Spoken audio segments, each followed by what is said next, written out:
Hello बच्चों। अब हम हिंदी पाठ्य पुस्तिका भाषा माधुरी का 8वां अध्याय टपके का डर पढ़ेंगे। इस कहानी में एक बुढ़िया रहती है और उसके परिवार में बहुत सारे सदस्य रहते हैं। तो चलिए आइए इसी पाठ को हम पढ़ते हैं। किसी गांव में एक बुढ़िया रहती थी। घर पर बहुत सारे सदस्य रहते थे। उनका छोटा बेटा और पोते का बड़ा ख्याल रखते थे।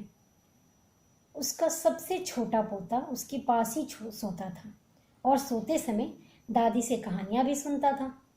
दादी भी बड़ी प्यार से प्रतिदिन उसे कहानियां सुनाती थी। एक था राजा, एक थी रानी। उसकी बहुत ही प्यारी राजकुमारी थी, परियां जैसी प्यारी थी। अभी कहानी दादी ने शुरू ही किया कि बच्चे को नींद आ गई। तभी दादी उसे सुला दी।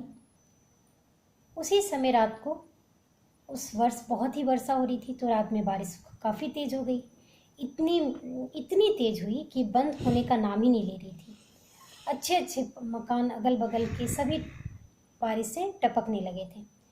तो इस बूढ़ी माता का क्या हाल था, उसकी भी जो घर था उसका भी बहुत टपक रहा था। दादी ने बहुत ही प्यार से उस बच्चे को अपने बगल में कर दिया जहाँ की पानी उसे ना पड़े, और अपने पानी वाली जगह पे सो गई।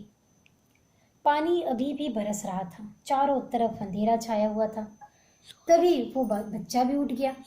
पोता उठते ही दादी को पकड़ के सोचा कि दादी मुझे तो डर लग रहा है, और दादी को जोरों से पकड़ लिया। दादी दादी अब तो बहुत ही अंधेरा हो गया है, आपको डर नहीं लगता? दादी ने कहा कि अरे डर किस बात का, मुझे तो डर सिर्फ इस टपके हुए पानी से लगता है। और पोते को दादी ने हिम्मत बंधाई।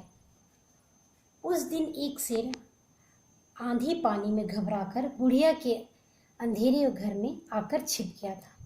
बुढ़िया की बातें सुनकर शेर बोला कि अरे क्या यह टपका जो है वो मुझसे भी ज़्यादा शक्तिशाली है जो इस घर में रहता है?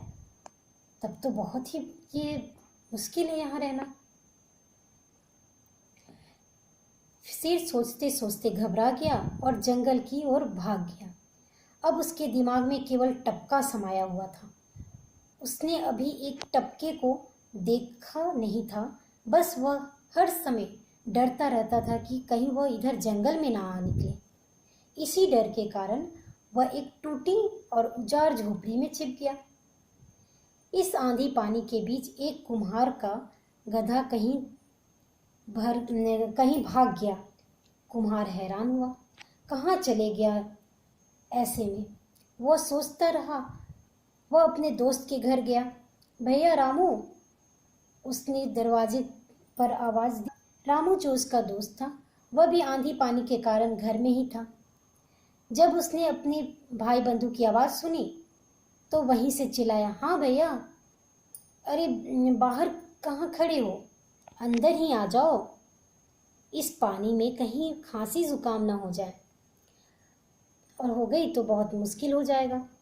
वह भीगा हुआ तो था ही, उन्हीं कपड़ों में अंदर जा घुसा। भैया, मेरा प्यारा गधा इस आंधी पानी में न जाने कहाँ खो गया है, उसे ही ढूंढने निकला हूँ।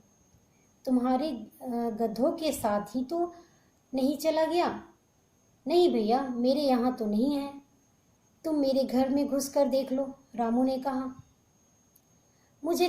तब उसने कहा, नहीं, मुझे तुम पर विश्वास है भैया रामू, मैं उसे खोज कर ही घर जाऊंगा। कुम्हार यह कहता हुआ अंधेरे में गायब हो गया।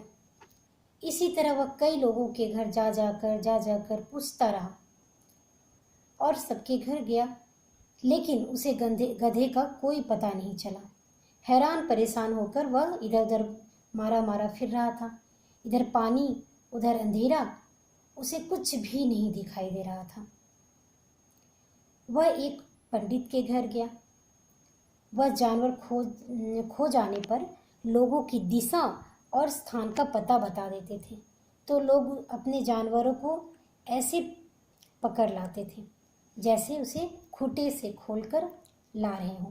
कुम्हार ने आओ देखा न ताओ, वह धड़धड़ाता हुआ घर में घुस गया। पंडित जी, मेरा गधा खो गया है, जरा बता दो कि कहाँ गया। पंडित जी तो वैसे ही परेशान थे, उनका घर कई जगह से रिस रहा था।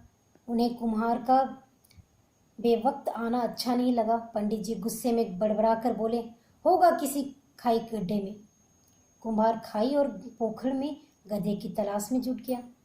एक तलैया के किनारे एक टूटी फूटी झोपड़ी को देखा, उसे दिखाई दी और वह उसी की ओर बढ़ गया।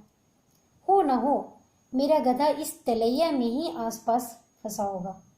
पंडित जी ने ऐसा ही कुछ इशारा किया था। बेचारा शेर टपके के डर से इस झाड़ी में इसी में छिपा होगा। और कुम्हार क्या किया कि उस झोपड़ी के भीतर अंदर गया और ढूंढना शुरू किया। शेर ने करवट बदली तो तिनके पत्ते की आवाज हुई। अंधेरा तो था ही। कुम्हार ने सोचा कि मेरा ही गधा इसी में बैठा है और वो झोपड़ी में घुसकर चारों तरफ 2 डंडे उसे जड़ दिए। शेर की हालत खराब थी। उसने सोचा यही वह टपका है जिसके मारे बुढ़िया भी डर रही थी, क्योंकि कोई आदमी होता तो मुझे देखते ही डर के मारे बेहोश होकर गिर जाता। इसने तो आओ देखा न ताओ और मेरी पीठ ही तोड़ कर रख दी। मैं अगर हिला डुला तो न जाने मेरी क्या गत बना देगा। वह चुपचाप बैठा रहा। मुझसे बचकर कोई रहा है जो आज रहेगा। मैंने उसे जाने कितने चराकर छोड़ दिए और तू समझता है कि मैं इस झोपड़ी में छिपकर बच जाऊंगा। कुम्हार ने यह कहकर शेर का कान पकड़कर खींचना शुरू कर दिया। बेचारा शेर टपके के डर के मारे चुपचाप उठकर कुम्हार के साथ चल दिया। कुम्हार 10 तरह की बातें सुनाता और शेर को डांटता हुआ भगाता भगाता अपने घर आ गया और शेर को एक रस्सी से आंगन में बांधकर घर में जाकर सो गया। दिन निकला, बारिश भी बंद हो चुकी थी। लोग वहां से निकले और अचंभा करते हुए कुम्हार के घर के आगे गधे की जगह शेर बंधा देखकर हैरान हो गया। तो बच्चों, इस पाठ में टपके का यही डर था। टपका, जो कि शेर ने इस शब्द को सुनते ही टपका कोई जानवर का नाम समझ लिया और इसे समझकर वह एक जगह से दूसरी जगह छिपता रहा, भागता रहा और वो समझ ही नहीं पा रहा था कि ये टपका होता क्या है। और उस लालच में और उस डर से ये क्या किया, उस कुम्हार के साथ उसके साथ साथ आकर उसके घर में एकदम साधारण जानवर की तरह आकर बैठ जाता है। तो ये कहानी में बच्चों इस तबके की ही बात की गई है। ठीक है बच्चों, तो ये पार्ट समाप्त होता है। अगर आपको ये वीडियो अच्छा लगा तो लाइक करें, शेयर करें और सब्सक्राइब करें। धन्यवाद बच्चों।